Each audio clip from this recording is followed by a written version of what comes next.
12% cheaper for families who get their coverage through COBRA, and passed 25 different tax cuts. Now let me repeat. We cut taxes. We cut taxes for 95% of working families. We cut taxes for small businesses. We cut taxes for first-time home buyers. We cut taxes for parents trying to care for their children. We cut taxes for 8 million Americans paying for college.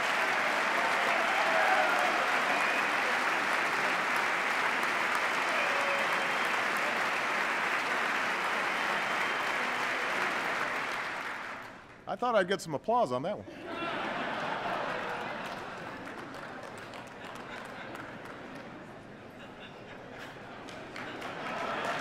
As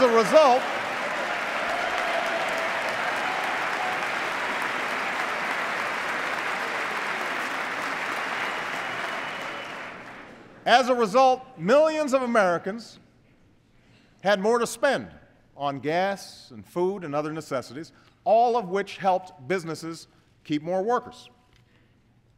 And we haven't raised income taxes by a single dime on a single person, not a single dime.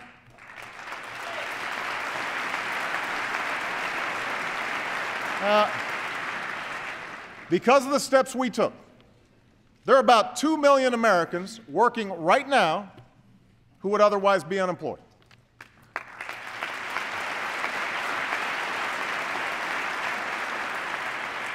200,000 work in construction and clean energy. 300,000 are teachers and other education workers. Tens of thousands are cops, firefighters, correctional officers, first responders. And we're on track to add another 1.5 million jobs to this total by the end of the year. The plan that has made all of this possible, from the tax cuts to the jobs, is the Recovery Act. That's right.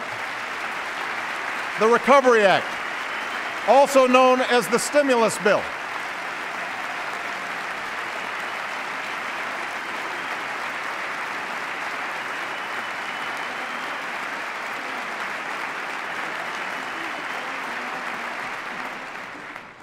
Economists on the left and the right say this bill has helped save jobs and avert disaster.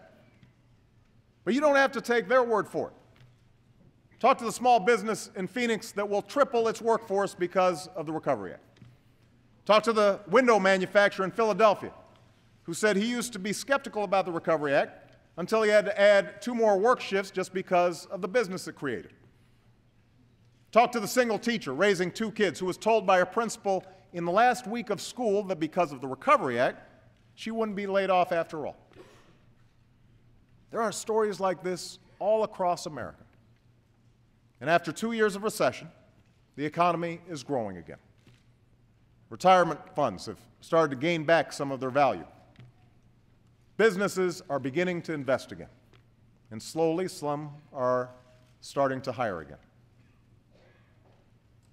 But I realize that for every success story, there are other stories of men and women who wake up with the anguish of not knowing where their next paycheck will come from, who send out resumes week after week and hear nothing in response.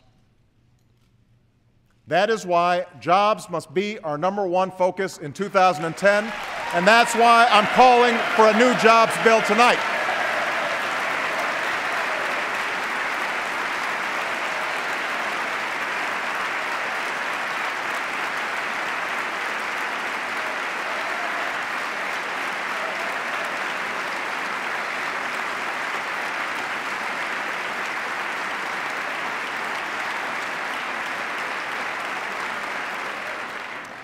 Now, the true engine of job creation in this country will always be America's businesses.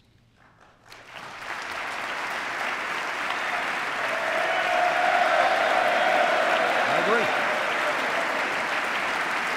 Absolutely. But government can create the conditions necessary for businesses to expand and hire more workers. We should start where most new jobs do, in small businesses, companies that begin when Companies that begin when an entrepreneur takes a chance on a dream or a worker decides it's time she became her own boss. Through sheer grit and determination, these companies have weathered the recession and they're ready to grow.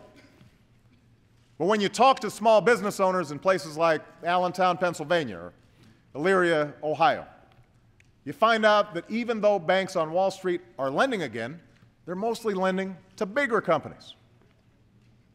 Financing remains difficult for small business owners across the country, even those that are making a profit. So tonight, I'm proposing that we take $30 billion of the money Wall Street banks have repaid and use it to help community banks give small businesses the credit they need to stay afloat.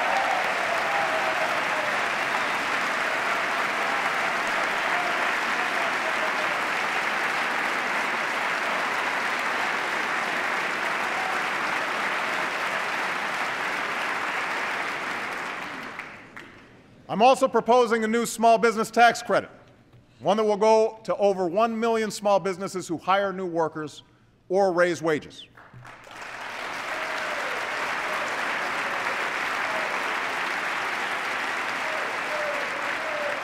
While we're at it, let's also eliminate all capital gains taxes on small business investment and provide a tax incentive for all large businesses and all small businesses to invest in new plants and equipment.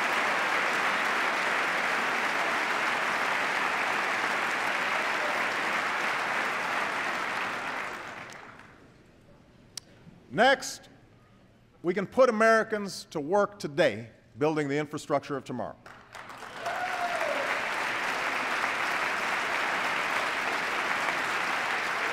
From the first railroads to the interstate highway system, our nation has always been built to compete.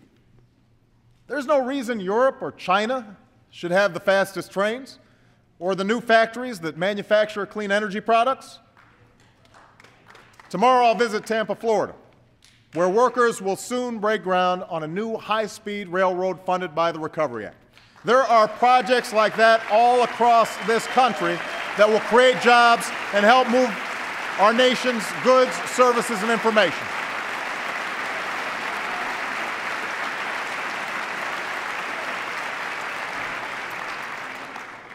We should put more Americans to work building clean energy facilities and give rebates to Americans who make their homes more energy efficient, which supports clean energy jobs. And to encourage these and other businesses to stay within our borders, it is time to finally slash the tax breaks for companies that ship our jobs overseas and give those tax breaks to companies that create jobs right here in the United States of America.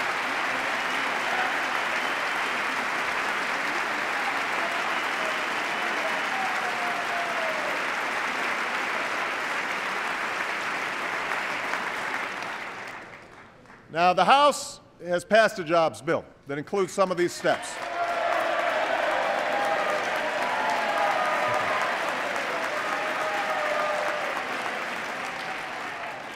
As the first order of business this year, I urge the Senate to do the same, and I know they will. They will.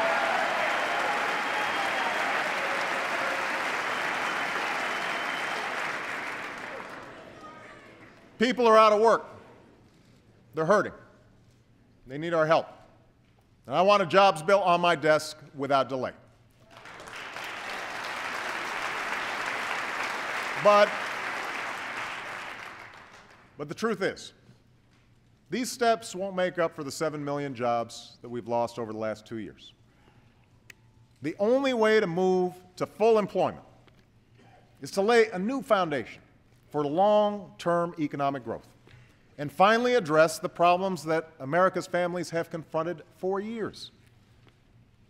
We can't afford another so-called economic expansion like the one from the last decade, what some call the lost decade, where jobs grew more slowly than during any prior expansion, where the income of the average American household declined while the cost of health care and tuition reached record highs, where prosperity was built on a housing bubble and financial speculation. From the day I took office, I've been told that addressing our larger challenges is too ambitious. Such an effort would be too contentious. I've been told that our political system is too gridlocked and that we should just put things on hold for a while. For those who make these claims, I have one simple question.